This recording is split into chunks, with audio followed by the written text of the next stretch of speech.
Hi everybody, it's Meg, and today we are going to talk about Gothic fiction.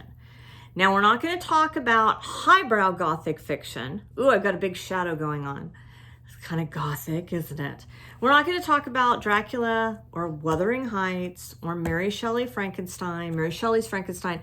All of those are worthy of being read and infused into your soul. I've read them, I love them, but there's so many people out there in YouTube land who would do them much more justice than I could.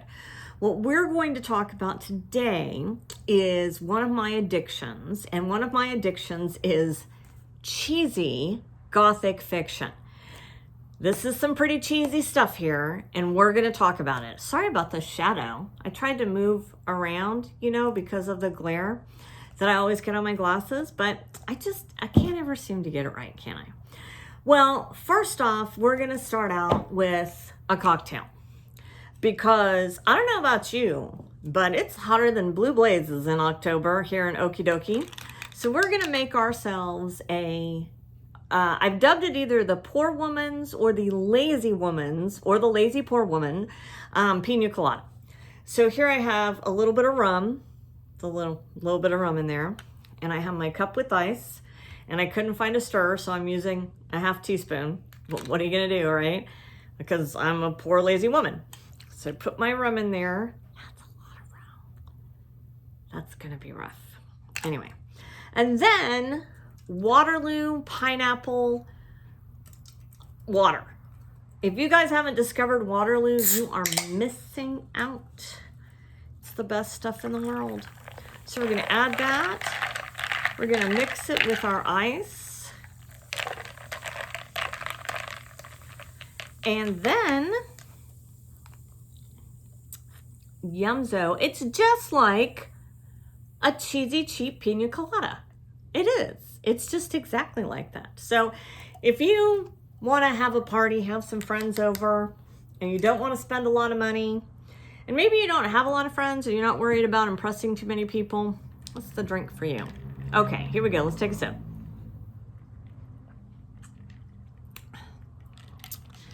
That is just like a really watery, poorly made pina colada.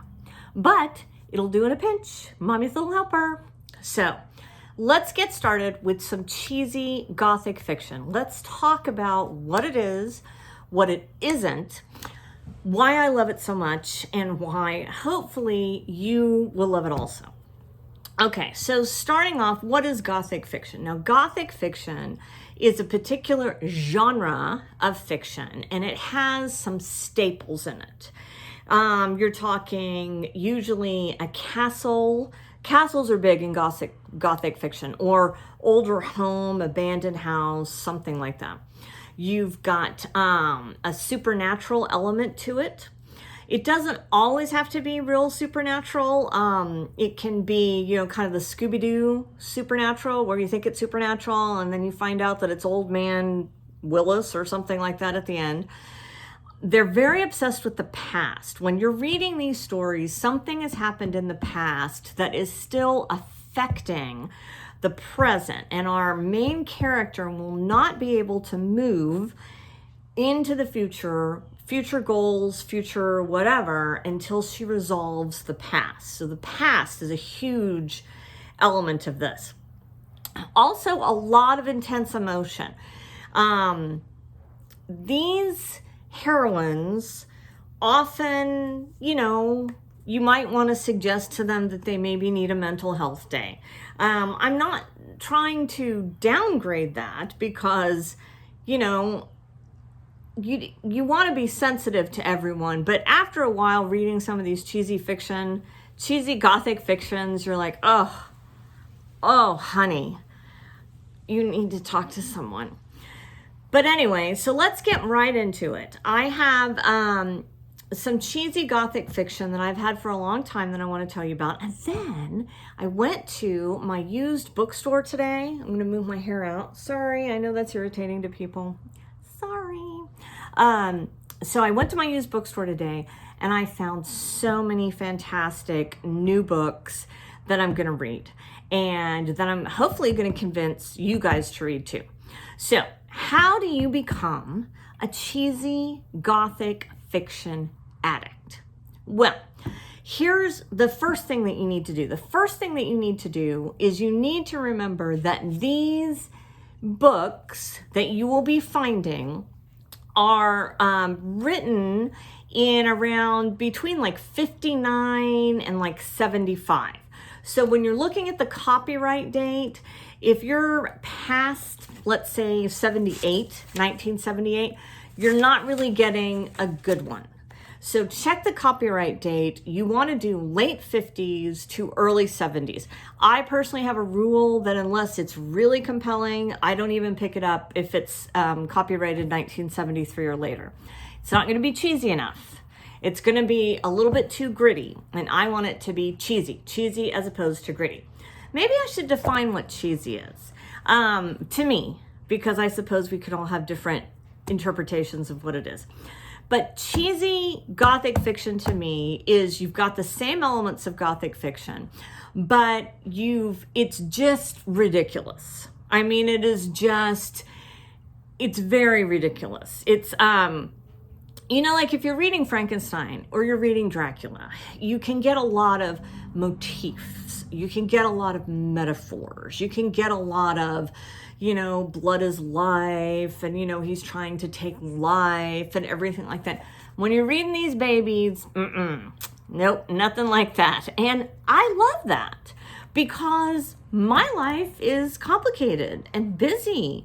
And, I've got a million things going on. I've got family, I've got work, I've got friends, and I'm happy with my life. But sometimes I just want to just completely shut off the rational side of my brain and just be entertained. And these entertain me quite a bit. So I want to go over a couple of these. Well, I want to just show you all of them. I'm just going to show you all of them, and we'll just get right into it. Okay, so this first one I've had for a long time. This is Ghost Wind. And it's about a sea captain. It's about this woman. Often there's a child that they have to come and take care of because for whatever reason, the other female role in the house is not being fulfilled for this child. If it's a mother or if it's, the aunt is mean to them or something like that, the female role is not being fulfilled. So this is at Sinister Hampton Hall. Woo! Let's read the back of this. At Sinister Hampton Hall, terrifying questions haunt Jane Corby. Here are the questions. She's got them in bullet points in the back. These are the questions Jane's got to answer. Does the family tomb hold the living as well as the dead? Could the man she loves be a madman stalking her at night? Is the shadowy figure at the lighted window a real person? Why does the strange master of Hampton Hill guard fanatically the two huge keys on his belt? Ooh, this was so much fun. It was simply ridiculous. It was a lot of times when you find cheesy Gothic stuff, you have a lot of twin action. You have a lot of doubles. That's what happened in this one. But it was so much fun. I really enjoyed that. Put that one over there. We've had it. Another sip of my poor lazy woman's margarita or pina colada. Okay. This one, The Hand of the Imposter. The Hand of the Imposter was pretty good. She was kidnapped because she resembled somebody else. And then they kind of talked her into going into this big scheme. I think it was like a dual heist or something like that. And she had to pretend to be the kidnapper's wife. And this is one of those where I was reading it and I was like, oh, honey, we have so many issues here that we just need to take a moment and kind of get our stories straight here. This is not the life you want to lead. So that was The Hand of the Imposter.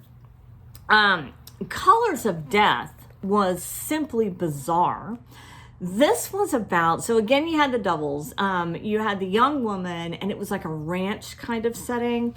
And so she was modeling for this artist, and they had these two brothers, and I believe that they were twins. And of course, one of them's good and one of them's bad, but you don't know which one is which. And spoiler alert on this one, the mother of the two boys had a mental breakdown some point in the past when she lost, I guess it was the son or the daughter, she lost a child. And so they did what any good sons would do, is they locked her up in the house, and she would creep around at night and like peek in windows and everything like that. So this was a lot of fun though, but simply ridiculous, utterly ridiculous.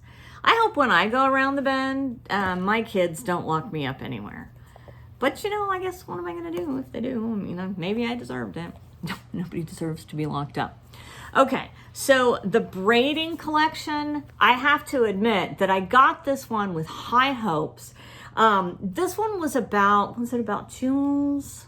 Yeah, this was about jewels. And this was a Patricia Wentworth, who I normally love. Some of these authors you're going to find over and over again in these cheesy Gothic fiction sections. But this one was just snooze alert. I mean, you saw the ending coming 1.5 million pages before it even started. And then, the villain was one of those people that was like, was he a villain or was he actually kind of the only reasonable person in the room? Food for thought. Okay, so here are the ones that I got today. Now, those are the ones I had. So I've got a whole stack of the ones that I got today, and I want to tell you about them. Here's another tip for you. When you go cheesy Gothic fiction shopping, you got to know where to look. So when you go to your, these are not romances. There is a romance element to them, but these are not romances. So you're going to go to the horror section. You're going to go to the horror section. I know, I don't like horror either, but that's where they usually are in the used bookstores. You're going to go to the horror section, and you're going to look for the cover art like this, because that's one of the reasons that I actually am so attracted to them, because I adore the cover art. So this one right here, The Long Journey Home, she's in that cute little dress, and she's looking up, and she's terrified. Obviously, I don't know if someone's mooning her, or if someone's gonna, throw something down at her, or if they're calling to her. I don't know what's going on. But let's read the back and find out what happens. An unseen killer threatens to deprive Kathy of her inheritance and her life. I like they put "and her life" in addition to the inheritance.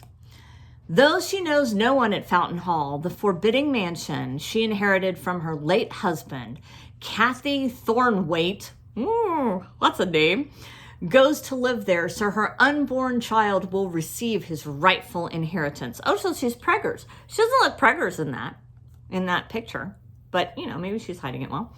At first, she's welcomed by her in-laws, her beautiful mother-in-law, 2 elderly cousins. They love a cousin in these. Oh my God. And cousins are always bizarre. And for my cousins out there, you are not bizarre. I hope you don't think that I'm bizarre, but their cousins are always bizarre. And the handsome Neil Ashburner, the cousin who expected to inherit the estate. Woo! But suddenly their smoldering hates and jealousies surface, and they turn hostile. 2 near-fatal attacks on her life convince Kathy that someone wants her dead. Oh, 2? Okay, so 2, and she's convinced. Suspicion points to Neil, but whom, despite her fears, she is falling in love with. Well, that's a sticky wicket. And she wants to run, but her heart tells her to stay. But what do the police say? Her heart's telling her to stay. Maybe the police should be involved in that one. Okay, what about this one? Oh my gosh, is this not the coolest title ever? The Secret of the Weeping Monk.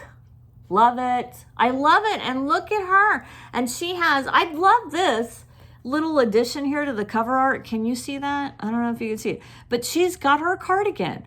She's taking her sweater out in case it's chilly when she's looking for the monk. Let's see what's going on here. Nora was 9 years old when she saw the ruins of the old abbey and heard the legend of the weeping monk for the first time. Now she has come back to the Black Forest, visiting the same little town, staying in the same hotels she remembered from her childhood. But when she asked about the ruins in the forest, the couple who ran the hotel denied their existence. See, again, we have that past. And so this is obviously a book that something's happened in her childhood. I can already tell. I've read enough of these. Something's happened in her childhood, and she's got to go back and deal with that and rectify it in some way before she can move on to the future. The Secret of the Weeping Monk. All right, what's next? Ooh, Falconlow. Falconlow. And this is, look at this. Can you see this? I probably need to turn on the light. Look at that cover art. Is that gorgeous? And then look on the back, just the top word, Shauna. Shauna. The name reverberated through the empty Irish chapel. Cassandra McGee whirled to face the man who loomed up so suddenly out of the darkness. He gripped her arm with a talon clasp. She stared into his eyes, into the fires of 1,000 hells. The stranger lowered his dark, tormented face. Shauna, he said. She drew back in fear. That is some good, cheesy writing right there. This may be the first one I read because of the talon hand. It's got the talon hand. And then the fires of 1,000 hells in his eyes. Maybe the first one. Ooh, that looks like a good one. That got me all excited. The Master of Phoenix Hall. Look at this lovely dress that she's in. Can you guys see that lovely dress? That's one thing I love about cheesy Gothic fiction is that these ladies, they dress up. So when they are ready to go into the tunnel or into the crypt or wherever they need to go, they're done. I mean, they've got their hair is looking nice and they've got their nails. They usually have a ball gown on, which is a lot of fun, and then it will tear. This is one of my favorite classic tropes in cheesy Gothic fiction, is that there's usually a party, and then for some reason at that moment when she's having the party or the party's being thrown for her or something like that, that's when she decides that she has to go to the creepy graveyard or something like that. And so she's in the ball gown, and then they'll go out, and then she's going to run. There's a lot of running, and so then she'll run and she'll catch the dress, and then that always upsets them. And I love that. I love it because I just think it's so ridiculous, but fun in kind of a weird way because yet she's still being the quintessential woman and she wants to look nice when she's being chased by the werewolf or the monster or whoever like that. She wants to look nice. Okay, so what's going on with the Master of Phoenix Hall? Let's find out. Alone in her newly inherited home, Angela Todd was besieged by fears. Little mental health problem there. Dower House had been plagued persistently by a band of thieves since her arrival in Cornwall, and she had no one to turn to but two men she barely knew. Oh no, two men she barely knew. So I'll cut to the chase here. One of them's going to be the good guy. One of them's going to be the bad guy, but we won't know because the good guy usually has some anger management issues that she's got to sort out. But I love this last little paragraph here. Until Angela discovers a diary code book and the secrets of Phoenix Hall will surely destroy her. I think she's got a chance though if she can crack that code in the diary. Ridiculous. It's totally ridiculous. And that's why I love it. Because I need a little ridiculous sometimes. Oh, here we go. Castle Midnight. And then you go right to the back and it says dire happenings. Like if you didn't know from the cover that something was up, the publisher is going to put in pink right across their dire happenings. This one I perused through at the bookstore, and what we've got going on here is she's been hired again to take care of a child, but she's secretly in love with the guy that hired her. It's very Rebecca-ish. Again, constant theme. You know, we don't know. We think he's a good guy, but he's such a jerk. Maybe he's not a good guy. And Castle Midnight, that's gonna be creepy place, I think. What else do we have? Oh, this is one of my all-time favorite covers. Look at Engraved in Evil. engraved in style. Look at that. I mean, she looks like Audrey Hepburn. I mean, she's got the dark, she's got the Breakfast at Tiffany's look going on. Let's see what's happening with her. There was an eerie, indefinable pattern shaping the life of Geraldine Fisher. Kind of an unfortunate name. She couldn't see it or touch it, but as strange events surrounded her, she knew it had to be there. The castle in Switzerland was monumental, towering, seemingly ageless, but instead of the expected joy of blissful romance, it held bitter disappointment. Oh, well, you look good though, Geraldine. She does look good. All right, what else do we have? Okay, last one. This one so much. I saw this on the shelf and I just love the back so much. I'm going to read you the whole back so that you can laugh with me. Here we go. Fog hides the fury. Now, coincidentally, this is written by Paula Minton. So she wrote that one. And then Paula Minton wrote this one also. And so fog hides the fury. And so she's outside and we've got this red color, this red theme going on. And I'm thinking usually when they put red on there like that, it means there's going to be some sex. There's not a lot of skedaddling. I don't know what I should say. You know, I don't want to be graphic or anything like that. But usually these are pretty tame. There's one or two furious kisses, but then usually it's pretty tame. But sometimes when they'll give you a little heads up in the cover art, so I think we might have a little sex in this one. But I loved the back. It starts off with House of Unhappiness. House of Unhappiness. The mansion on Telegraph Hill had been the scene of many tragic deaths. Arlene Dade's parents, another unfortunate name. Arlene sounds like a waitress to me. No, there's nothing wrong with waitresses, but what I'm saying is that Arlene Dade's parents had moved away from it because it had an overwhelming air of gloom and darkness. Now they too were dead and the house was hers. Well, why not move back in? Would it bring another tragedy to her, or could it hold the chance for a bright new life? No, it's not going to, Arlene. I already know. She didn't know. But she had many doubts about her new husband, the dashing but unpredictable Alan Casewell. Did he love her, or was he merely using her as a key to unlock a hidden fortune? Did the fog outside hold menace, and was there a worse, more sinister fog within? It is the House of Unhappiness. She could be suffering from brain fog, from COVID. She could have had the COVID and have some brain fog. So I just have to say that cheesy Gothic fiction, when you read these, I mean, and they're usually pretty short. When you read these, you need to suspend everything that you've learned about being a modern human being, because these people were not modern. And I don't want to slight them. One of the reasons that I have so many and that I love them so much and I can always find them is because in the 1950s, like in the late 50s, they had just a burst of publishing. All these publishing houses came into being, and it became less expensive to create books, and they had, this new size, this paperback and everything. And the main people that were reading at the time were women. And they really truly believed that women were still into being chased around in the dark. And I'm not saying that women weren't. I guess we all love a good scare. I love a good scare. Halloween's coming up. But some of these are just so ridiculous, the actions that they take and the decisions that they make. But some of them are actually quite well written. They have good prose in them. Some of them are just awful and terrible.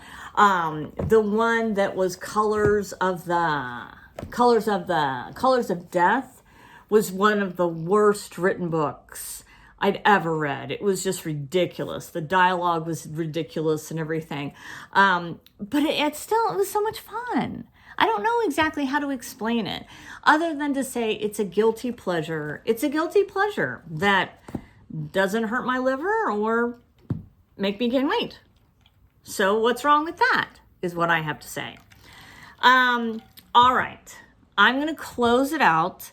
I really appreciate you guys watching. I got another subscriber this last week, and I'm going to send her a sweet email because she sent me a sweet email. And so I'm really ratcheting up there. Yep, 21. Woo! But I'm doing it for fun, and it's fun. And if I can say one thing in parting, I would like to say, find yourself a cheesy book and go to the bookstore and have fun hunting for them. And, for a while, just bring it down. We don't have to be all literary. There's a lot of people on BookTube that do Victober. They read a lot of Victorian literature, and there's a lot of classics going on. And I love my classics, and I've read them, and I have read Victorian literature, and I love it and everything. But, sometimes I just want somebody to run into a graveyard in a big, beautiful ball gown. And I'm not ashamed of that. All right. I'll see you next time. Thanks for watching.